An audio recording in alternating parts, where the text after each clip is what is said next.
Nous avons appelé une forte mobilisation à Mangina. Mangina, c'est le cadre qui a été choisi justement pour une série de projets portés par le Parc national de Virunga, l'ICCN. Et ces projets justement sont de deux volets. D'abord le volet développement, mais aussi le volet sécuritaire. Il s'agit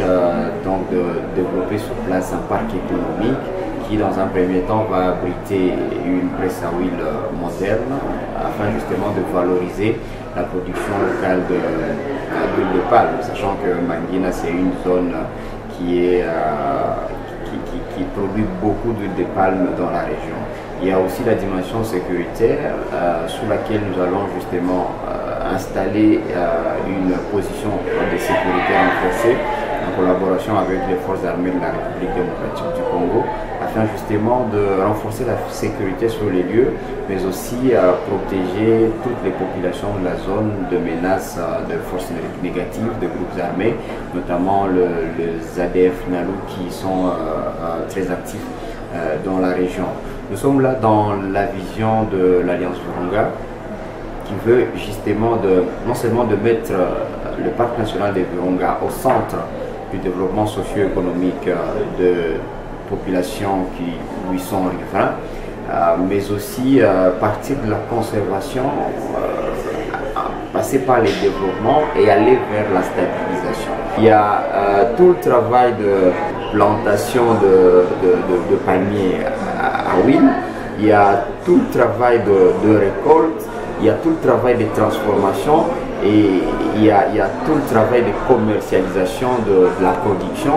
qui doit être fait, et toute cette chaîne doit être assurée par la population au bénéfice de la population. Transmettons nos remerciements à toute cette population, à toutes les autorités locales, mais aussi et de manière spéciale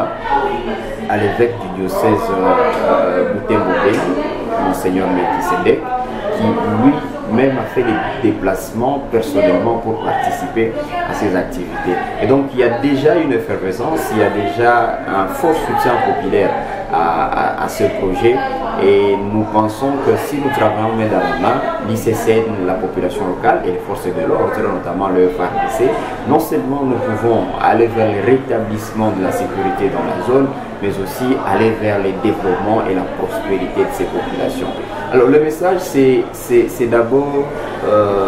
d'appeler à plus de soutien. Comme je le disais, tout dépend du soutien que nous aurons auprès de cette population-là,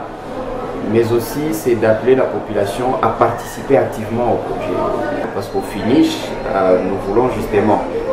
de notre côté, que le parc soit protégé, mais que toutes les populations autour du parc bénéficient de retombées de la conservation du parc, et cela se fait en termes de projets